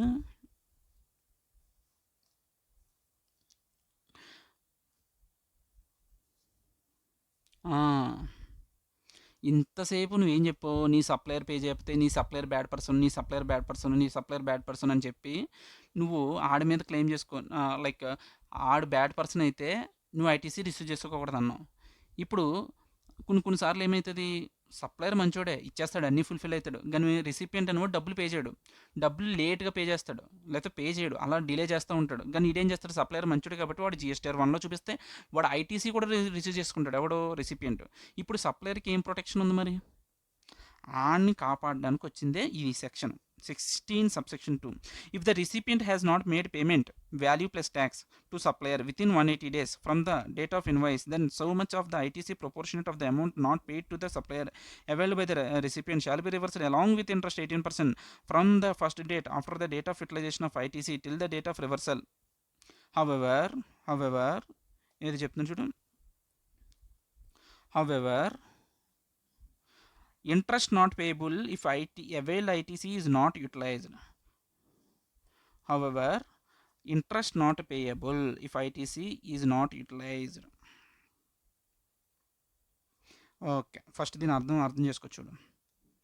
నువ్వు recipient అనేవాడు payment చేయట్లేదండి, ఎప్పటి లోపల pay చేయాలి, కొన్ని క్రెడిట్ బేస్ మీద ట్రాన్సాక్షన్ జరుగుతాయి కదా, with in 180 days of the from the date of invoice. Date of invoice దగ్గర నుంచి విత్ ఇన్ 180 daysలో వీడు ఏం చేయాలి, పేమెంట్ అనేది చేసేయాలి. పే చేయకపోతే ఎంతైతే పే చేసాడో దాని ప్రొపోర్షనేట్గా, ఎంతైతే పే చేయలేదో దాని ప్రొపోర్షనేట్గా నువ్వేం చేయాలి, ఐటీసీ అనేది రివర్స్ చేయాలి, షాల్ బి రివర్స్డ్. ఎంతతో, దాని మీద 18% ఇంట్రెస్ట్తో రివర్స్ చేయాలి నువ్వు. 18% ఇంట్రెస్ట్ ఎక్కడి నుంచి క్యాలిక్యులేట్ చేస్తావు, from the date of utilisation till the date of payment. నువ్వు వాడుకున్న డేట్ నుంచి till the date of reversal, reversal point వరకు. ఓకే, సారీ, అసలు యూటిలైజేషన్ అంటే ఏంటి, నువ్వు యూటిలైజ్ చేసుకోకపోతే interest is not payable, interest pay చేయాల్సిన అవసరం లేదు. నీకు అర్థం చెప్తాను చూడు, టైం గురించి పట్టించుకోకు, టైం ఇన్వెస్ట్ చేయ కొంచెం. ఏంటంటే ఇక్కడ రిసిపియంట్ ఉన్నాడు రా, రిసిపియంట్ ఏం చెప్తున్నాడంటే డబ్బులు కట్టలేదు, అడిగి డబ్బులు కట్టకుండా ఐటీసీ అవైల్ చేసుకున్నాడు. ఐటీసీ అవైల్ చేసుకున్నాడు అంటే ఈడు రిసిపియంట్ యొక్క పోర్టల్లో ఉంది ఐటీసీ అవైల్డ్ అని, బట్ ఆడి యొక్క అవుట్పుట్ ట్యాక్స్ లైబిలిటీకి ఇది అడ్జస్ట్ చేసుకుని యూటిలైజ్ చేసుకోలేదు, వాడుకోలేదు. అంటే వాడుకోలేదు అంటే అర్థం ఏంటి, వాడు పే చేయలేదు, ఆడి యొక్క అవుట్పుట్ ట్యాక్స్ లైబిలిటీకి ఏది కూడా ఇది ఈ అవైల్మెంట్ ఆఫ్ ఐటీసీ అనేది తీసుకోలేదు, కాబట్టి వాడికి ఏం చేస్తాం, ఇంట్రెస్ట్ అనేది వసూలు చేయం. ఒకవేళ అవైల్ చేసుకుంటే మాత్రం, యూటిలైజ్ చేసుకుంటే మాత్రం, ఎప్పుడైతే యూటిలైజ్ చేసుకున్నాడో అప్పటి నుంచి వీడు రివర్స్ చేయాలి కదా, ఎందుకంటే వీడు సప్లయర్కి పే చేయలేదు కాబట్టి వీడు ఐటీసీని ఎంతైతే రిసీవ్ చేసుకున్నా అది రివర్స్ చేయాలి. అప్పుడు ఏం చేయాలంటే ఈ యూటిలైజేషన్ డేట్ దగ్గర నుంచి ఎప్పటి వరకు రివర్సల్ చేయలేదో అప్పటి వరకు కూడా వీడు ఇంట్రెస్ట్ పే చేయాలి. ఆ తర్వాత ఎప్పుడైతే వీడు మళ్ళీ సప్లయర్కి పేమెంట్ చేసేస్తాడు, అమౌంట్ పే చేసేస్తారు కదా కొన్ని తర్వాత, అప్పుడు మళ్ళీ రీఅవైల్ చేసుకోవచ్చు ఐటీసీ, కానీ ఇంట్రెస్ట్ ఏదైతే పే చేస్తాడో అది మళ్ళీ రికవర్ చేసుకోలేడాడు. అది చెప్తాను. Above provision not applicable to, ఎప్పుడు అప్లికబుల్ కాదంట, సప్లైస్ కవర్డ్ అంటారు, రివర్స్ ఛార్జ్ మెకానిజం అయితే అప్లికబుల్ కాదు. సప్లైడ్ వితౌట్ కన్సిడరేషన్, అసలు కన్సిడరేషన్ లేనప్పుడు ఈ పాయింట్ ఎందుకు వస్తుంది, payment to third party on behalf of the supplier, supplier తరపున థర్డ్ పార్టీకి పే చేశాడు అంటే ఏంటి, రిసిపియంట్ సప్లయర్ కాకుండా థర్డ్ పార్టీకి పే చేశాడు అంటే ఏంటి, సప్లయర్ అడిగాడు నాకు వద్దలేదంటే నేను వాడికి పే చేయాలి, ఆడ పే చేశాను అన్నప్పుడు రిసిపియంట్ ఆడ పే చేశాడు, అప్పుడు కూడా అక్కర్లేదు. 83 కండిషన్స్ ఏంటి, అది కన్సిడరేషన్ లేదు, థర్డ్ పార్టీకి పే చేసావు, ఆ తర్వాత ఏంటి, సప్లైస్ కవర్డ్ అంటారు, రివర్స్ ఛార్జ్ మెకానిజం. ఓకే, ఇదనమాట entire 16 subsection 2. ITC can be re-availed as and when the payment is made to supplier after 180 days, but interest paid cannot be availed as ITC. There is no time limit for re-availment of రీఅవైల్మెంట్. అది ఇందాక చెప్పాగా, interest వసూలు చేసుకోలేవు కానీ రీఅవైల్ చేసుకోవచ్చు, కానీ దానికి time limit లేదు. Normal time limit ఏంటి, 30th November of next financial year, date of filing annual return, which ever is earlier. Time limit not applicable in case of reavailment of ITC reverse earlier. అంతే, అది simple, ఇది ఏం లేదు, నువ్వు చదివిన అర్థమైపోయింది. Question ఇప్పుడు ఏదైతే చదువుకున్నాం దాని మీద సెక్షన్ 16 subsection 2 మీద ఒక క్వశ్చన్ సాల్వ్ చేద్దాం.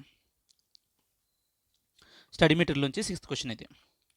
ఒక రిజిస్టర్డ్ సప్లయర్ ఉన్నాడట, ట్యాక్సిబుల్, ఒకసారి ఇది, a registered supplier of taxable goods supplied goods valued at 2,24,000 to Mohan limited.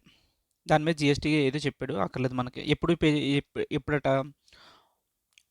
Forward ఛార్జ్లో 15th August పంపితే ట్యాక్స్ ఇన్వాయిస్ అనేది కూడా అదే రోజున మనోడు రేజ్ చేసాడు. The inputs were received by Mohan limited on 15th August. వాడు కూడా రిసిపియంట్ కూడా 15th ఆగస్ట్న గూడ్స్ రిసీవ్ చేసేసుకున్నాడు. Mohan limited availed the credit of 24,000 on 20th September by filing form GSTR 3B. ఎందుకు నెక్స్ట్ మంత్ ఫైల్ చేశాడు? అంతే కదా, జిఎస్టీఆర్ 3B ఎప్పుడు కూడా ఈ మంత్ది నెక్స్ట్ మంత్ 20th కల్లా సబ్మిట్ చేయాలి. ఆ సబ్మిట్ చేసినప్పుడు మనోడు ఏం చేశాడు? సబ్మిట్ చేసి ఐటీసీ అవైల్ చేసేసుకున్నాడు. కానీ వీడు సప్లయర్ డబ్బులు ఇవ్వాలి కదా, ఇచ్చాడా అంటే ఇవ్వలేదు. However Mohan limited did not make the any payment towards such supply along with tax there on to the supplier. Is Mohan limited eligible to avail the ITC on such supply. వీడికి అసలు ఐటీసీ ఇవ్వచ్చా, ఇప్పుడు ఇవ్వకూడదా? Discuss ITC provisions of if Mohan Limited makes the payment of 2,24,000 to the supplier on 18th March of next calendar year. Next calendar ఇయర్లో 18th ఇస్తే అప్పుడు ఏం చేస్తావు? ఫస్ట్ క్వశ్చన్ ఏంటి, వీరికి ఐటీసీ ఇవ్వచ్చా ఇవ్వకూడదా? నెక్స్ట్ క్వశ్చన్, ఒకవేళ 18th మార్చిని పే చేస్తే అప్పుడు ఏం చేస్తావు? సింపుల్ రా. ఇప్పుడు కూడా మనకి ఏంటంటే సప్లయర్ దగ్గర నుంచి గూడ్స్ రిసీవ్ చేసుకున్న ఇన్వాయిస్ రిసీవ్ చేసుకున్న విత్ ఇన్ 180 డేస్లో నువ్వేం చేయాలి? నీ సప్లయర్కి డబ్బులు పే చేయాలి. అలా పే చేయకపోతే విత్ ఇన్ 180 డేస్లో నువ్వు ఏదైతే రిసీవ్ చేసుకున్నావో ఆ ఐటీసీని నువ్వేం చేయాలి? ఐటీసీని రివర్స్ చేసేయాలి.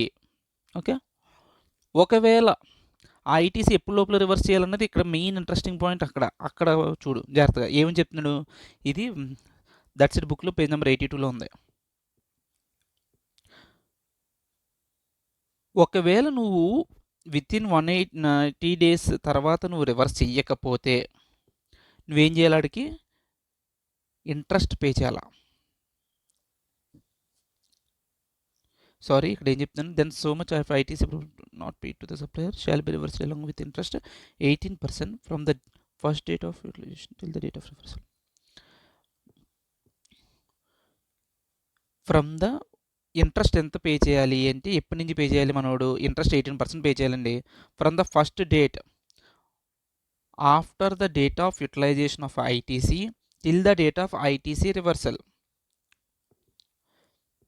ఎప్పుడైతే యూటిలైజ్ చేసుకున్నా అప్పటి నుంచి ఐటీసీ రివర్సల్ వరకు నువ్వు ఇంట్రెస్ట్ క్యాలిక్యులేట్ చేయాలి. ఓకే, ఫస్ట్ ఒకసారి స్టార్ట్ చేద్దాం క్వశ్చన్ని. ప్రొవిజన్ చూసించాలి కానీ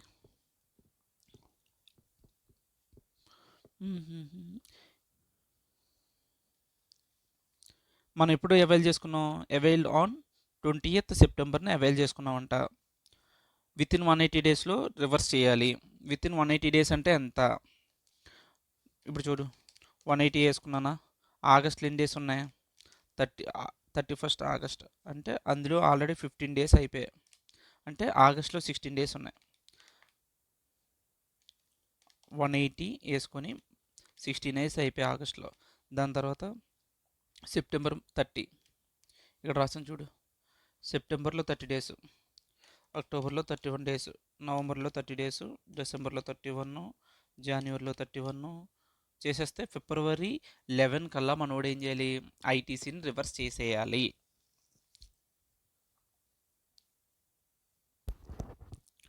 రివర్స్ చేసేయాలి కదా.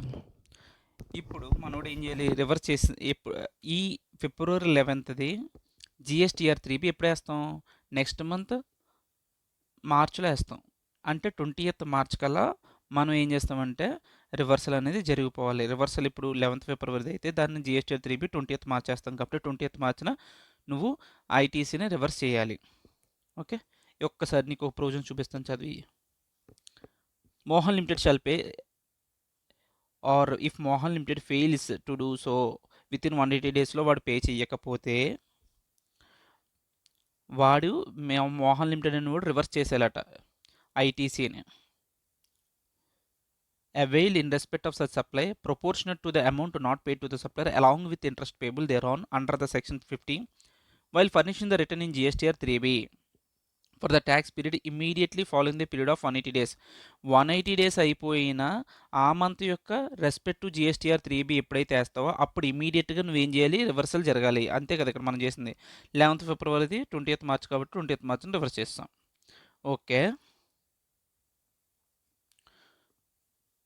from the date of issue of invoice will be added to the ఇది for the tax period immediately following the period of 180 days from the date of issue of invoice will be added to its output tax liability with interest under section provision section 16 subsection 2.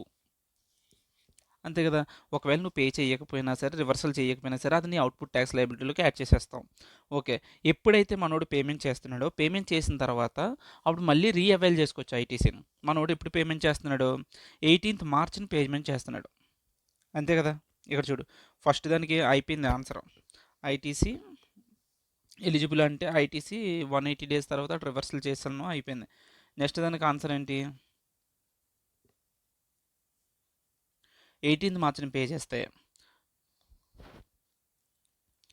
18థ్ March యొక్క GSTR 3బి ఎప్పుడైతే file చేస్తాడో అప్పుడు మళ్ళీ ఈడు avail చేసుకోవచ్చు. 18థ్ మార్చ్‌ది ఎప్పుడు file చేస్తాడు? 20th ఏప్రిల్‌న. 20th ఏప్రిల్‌న వాడు ఏం చేసుకోవచ్చు? అవైల్ చేసుకోవచ్చు ఐటీసీని. కానీ ఇంట్రెస్ట్ అనేది రిటర్న్ ఇస్తామంటే ఇవ్వము. ఇంట్రెస్ట్ ఏదైతే పే చేసాడో అది మళ్ళీ కస్టమర్కి రిటర్న్ ఇవ్వం. అయితే ఓకే. ఇక్కడ పాయింట్ ఏంటంటే అదే ఇప్పుడు చెప్తున్నాను. If Mohan limited makes the payment to the supplier on 18th March next calendar year after expire of 180 days from the date of issue of invoice can avail the credit of 24,000 while filing. ఇది చూడు, while filing GSTR 3బి for the month of March. March month ఎప్పుడైతే ఈ యొక్క GSTR 3బి ఎప్పుడైతే file చేస్తో అప్పుడు avail చేసుకో ITC అంటున్నాడు. ఇదంతా నార్మల్గానే ఉంది. ఇక్కడ మెయిన్ ఇంట్రెస్టింగ్ ఏంటంటే క్వశ్చన్లో ఇంట్రెస్ట్ అనేది క్యాలిక్యులేట్ చేయాలంటే ఎలా క్యాలిక్యులేట్ చేస్తాం? ఏది నార్మల్గా ఏం చెప్పాడు? ఎప్పుడైతే ప్రొవిజన్కి వెళ్ళి మళ్ళీ ఇక్కడ నేను ఎక్కువ కన్ఫ్యూజ్ అవుతున్నా. ఇంట్రెస్ట్ అనేది shawl be reversed along with interest 18% from the first date after the date of utilisation of ITC till the date of reversal. ఇప్పుడు ఇంట్రెస్ట్ క్యాలిక్యులేట్ చేయాలండి. నువ్వు 180 డేస్లో నువ్వు పే చేయలేదు, అన్యాయంగా వాడేసుకున్నావు ఐటీసీ క్రెడిట్ని. నువ్వేం చేయాలి? ఇప్పుడు రివర్స్ చేసేయాలి. రివర్స్ చేసేసావు. బట్ మేమేం లూజ్ అయ్యాం? నీకు డబ్బులు ఇవ్వడం వల్ల మేము ఇంట్రెస్ట్ లూజ్ అయ్యాం. బాబు ఇంట్రెస్ట్ పే చేసే అంటాడు. ఇంట్రెస్ట్ పే చేయమంటే మనం ఎప్పుడైతే యూటిలైజ్ చేసుకున్నాం అవైల్డ్ అంటే ఇక్కడ 20th సెప్టెంబర్న మనం బుక్స్లో క్లెయిమ్ చేసి తీసుకున్నాం. Even though invoice 15th August అయినా సరే మనం ఎప్పటి నుంచి ఐటీసీ తీసేసుకున్నాం అంటే 20th సెప్టెంబర్. మళ్ళీ ఆడికి తిరిగి మనం ఆడ అకౌంట్లో ఎప్పుడు వేసాం? 20th మార్చిని వేసాం. అంటే రివర్సల్ అప్పుడు చేసాం. ఈ మధ్య గ్యాప్లో ఏదైతే ఉందో దానికి మనం ఇంట్రెస్ట్ పే చేయాలి కదా, అది లెక్క. సెప్టెంబర్ డేస్లో ఎన్ని డేస్ ఉంటాయి? 30 డేస్. ఆల్రెడీ 20 డేస్ అయిపోయాయి. అంటే ఇంకా సెప్టెంబర్లో 10 డేస్ ఉన్నాయి. సెప్టెంబర్, అక్టోబర్, నవంబర్, డిసెంబర్, జనవరి, ఫిబ్రవరిలో 28 డేస్, మార్చిలో ఎన్ని డేస్? 20 డేస్. ఇవన్నీ కలిపితే ఎంత వచ్చింది? టోటల్ 181 డేస్ వచ్చాయి. ఈ 181 డేస్కి తీసుకున్న 24,000 మీద ఇంట్రెస్ట్ పే చేయాలి. డివైడ్ బై 365 ఎంత? డివైడ్ బై 365 ఇంటూ 24,000 అంతేనా? ఏం తప్పు చేస్తానా? మరి 18% కదా. ఇంట్రెస్ట్ రేట్ ఎంత? 18% ఇంటూ 18% ఎంత వచ్చింది? 2,142 వచ్చింది నాకు. అంత ఇంట్రెస్ట్ అనమాట. ఇంట్రెస్ట్ క్యాలిక్యులేషన్ అడిగితే అలా చేస్తాం. ఈ ఇంట్రెస్ట్ అనేది క్యాష్ లెడ్జర్ నుంచి పే చేస్తావు. మిగిలింది ఏదైతే ఐటీసీ 24,000 అనేది క్రెడిట్ లెడ్జర్ నుంచి రివర్స్ చేసేయాలి అంతే. ఈ 2,142 క్యాష్ లెడ్జర్ ద్వారా పే చేయాలి. Is completed. ఇక్కడ యాక్చువల్లీ ఇంట్రెస్ట్ అడగలేదు కాబట్టి క్వశ్చన్లో ఆన్సర్లు ఎక్కడ చూపించలేదు. ఈ వగల ఇంట్రెస్ట్ అడిగితే ఇలా చేయాలి. ITC not available in case of depreciation computed on GST. ఇప్పుడు నువ్వేం చూసావు? 16 ఏం చెప్పింది? కండిషన్స్ చెప్తుంది మొత్తం ఏ ఏ కేసులో ఐటీసీ తీసుకొచ్చని.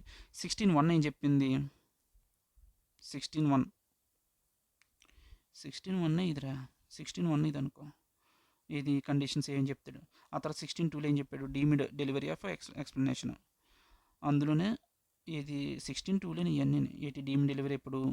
లాస్ట్ లాట్ రిసీవ్ చేసుకున్నప్పుడు, రెసిపియంట్ పే చేయనప్పుడు, ఇవన్నీ కూడా 16(2) మాట్లాడుతుంది. ఆ తర్వాత ఏమొస్తుందంటే 16(3). ఇది ఏంటంటే పాయింట్ నీకు ఫస్ట్ ఎక్స్ప్లెయిన్ చేస్తా చూడు. ఇక్కడ ఏంటంటే ఒక క్యాపిటల్ కూడా కొనుక్కున్నానండి నేను. ఎంత దాని వాల్యూ? 10 lakhs. 10 lakhs మీద నాకు జిఎస్టీ ఎంత వేసాడు? 10 lakhs మీద నాకు జిఎస్టీ ఎంత వేసాడంటే 1.2 lakhs వేసాడు. అంటే ఎంత? 11.2. ఇప్పుడు ఈ 11,20,000 మీద నేనేం చేసుకున్నాను? నా బుక్స్లో నా క్యాపిటల్ గుడ్ వాల్యూ ఎంత అంటే 11,20,000 చేసి ఈ 11,20,000 మీద నేనేం చేస్తాను? డిప్రిషియేషన్ క్లెయిమ్ చేసుకుంటూ వెళ్తాను. ఓకే. ఇలా డిప్రిషియేషన్ క్లెయిమ్ చేసుకున్నప్పుడు నువ్వు ఐటీసీ ఈ 1.2 lakhs అనేది ఇదేంటి? జిఎస్టీ కదా. ఈ 1.2 మీద నువ్వేం చేయలేవు? ఐటీసీ క్లెయిమ్ చేయకూడదు. నువ్వు ఒకవేళ ఐటీసీ క్లెయిమ్ చేసుకోవాలనుకుంటే నువ్వేం చేయాలి? నీ 10,00,000 మీద డిప్రిసియేషన్ క్లెయిమ్ చేసుకోవాలి. ఎందుకంటే ఇక్కడ ఏం చేస్తున్నావు, ఒక పక్కన డిప్రిసియేషన్ క్లెయిమ్ చేసుకుంటున్నావు, ఇంకో పక్కన ఏమైతుంది, ఇక్కడ ఏంటి డిప్రిసియేషన్ అనేది బెనిఫిట్ తీసేసుకుంటున్నావు, ఇక్కడ జిఎస్టీ బెనిఫిట్ తీసేసుకుంటావు, కాబట్టి అలా చేయకూడదని చెప్తాడు అంతే. అర్థమైందా? That's it. If depreciation under section 32 of IT act 1961 is computed on full invoice value, full invoice అంటే ఎంత 11.2 including GST, then ITC cannot be avail. అప్పుడు నువ్వు ఐటీసీ అవైల్ చేసుకోలేవు. అదే కదా చెప్తుంది. దానికి ఎగ్జాంపుల్ ఏం చెప్తుంది, 10,00,000 ఎట్టు కొనుక్కున్నావు, దాని మీద జిఎస్టీ ఎంత 1,20,000. If depreciation is computed on 11,20,000 then ITC అనేది అవైల్ చేసుకోకూడదు. నువ్వు ఒకవేళ డిప్రిసియేషన్ కావాలి, ఐటీసీ కావాలంటే నువ్వేం చేయాలి, ఎక్స్క్లూడింగ్ జిఎస్టీ చూడాలి డిప్రిసియేషన్ వాల్యూకి. అర్థమైంది కదా, అది ఏం లేదు అందులో. టైం లిమిట్ ఏం చెప్పాను, ఇందాక నుంచి చెప్తూనే ఉన్నాం. ఐటీసీ అవైల్ చేసుకోవడం టైం లిమిట్ ఎంత చెప్పాడు, సెక్షన్ 16 సబ్సెక్షన్ 4 చెప్తుంది. ఏమని, బాబు next financial year 30th November లోపల వసూలు చేసుకో, లేదంటే filing annual rate of return which ever is earlier. In case of debit note, availment of ITC depends on the debit note date but not the date of invoice related to the such debit note. మంచి point ఇది. ఏంటి మంచి point, debit note అంటే ఏంటి, ఒక invoice ఉందిరా, నేను ఒక వస్తువు కొనుక్కున్నాను వాడి దగ్గర నుంచి, ఎంత 100 రూపీస్కి వాల్యూ ఆఫ్ వస్తువు కొనుక్కున్నా. అయితే దాని తర్వాత సారీ సారీ సారీ వేరేలా చెప్తాను చూడండి. సప్లయర్ వాడి రిసిపియంట్కి 100 రూపీస్, నేను సప్లయర్ రా, నా ఫ్రెండ్ మురళి అనేవాడు ఏంటి రిసిపియంట్.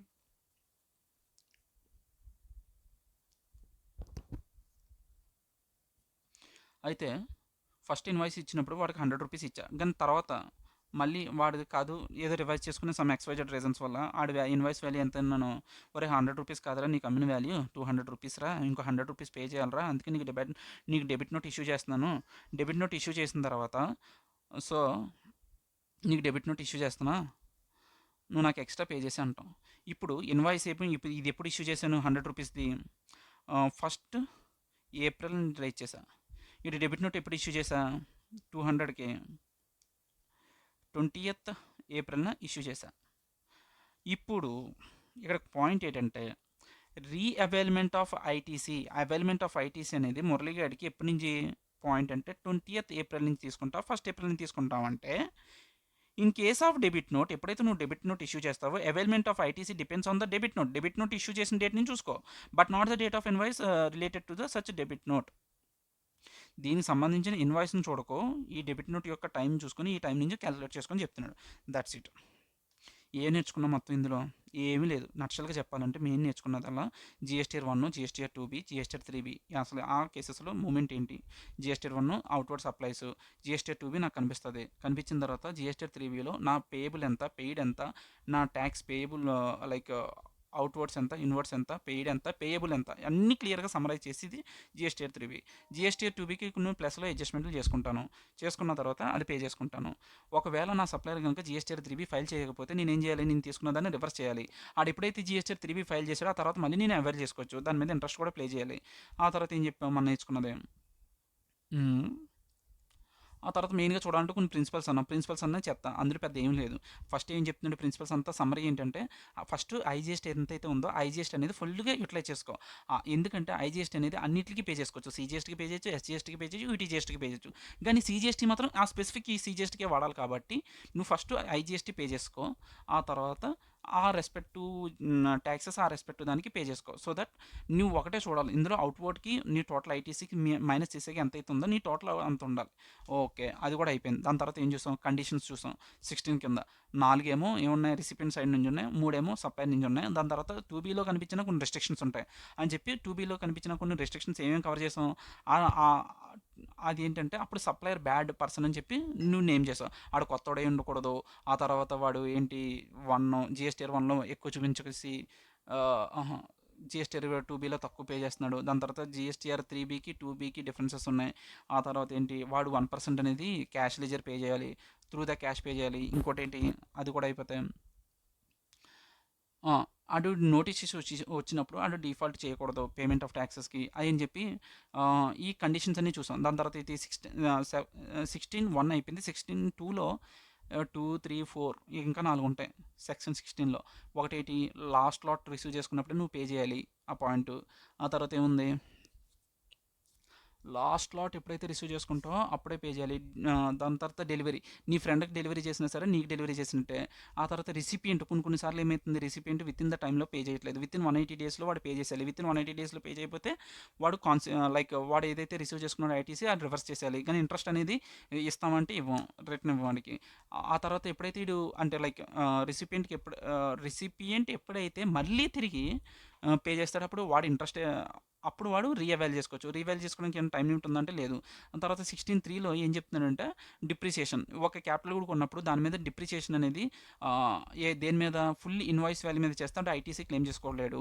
అది జస్ట్ ఏంటి, ఇన్వాయిస్ ట్యాక్స్ మీద కాకుండా జస్ట్ క్యాపిటల్ మీద గూడు మీద ఏదైతే చేసుకున్నాడో దాని మీద చేసుకోవచ్చు. దాని తర్వాత మనకి ఏంటి, టైం లిమిట్ ఏంటి 30th November next financial year or date of filing annual return which ever is earlier. ఆ తర్వాత ఏంటి, ఇలా రివర్స్లో ఈ కేసెస్ మీద ఐటీసీ రీఅవైల్ చేసుకోవచ్చు. అదే కదా చెప్తారు ఇక్కడ, డీమిడ్ డెలివరీ అన్నీ అయిపోయాయి. దాని తర్వాత ఇక్కడ పాయింట్, ఇక్కడ చూడు 30th November కానీ date of filing annual return which ever is earlier. దాని తర్వాత దీనికి ఏ డేట్ నుంచి వస్తావు, డెబిట్ నోట్ అయితే debit from the date of invoice of debit note, not invoice. అంతే, ఇది చాలు. ఇక్కడతో మనకు we're good to go. Thank you.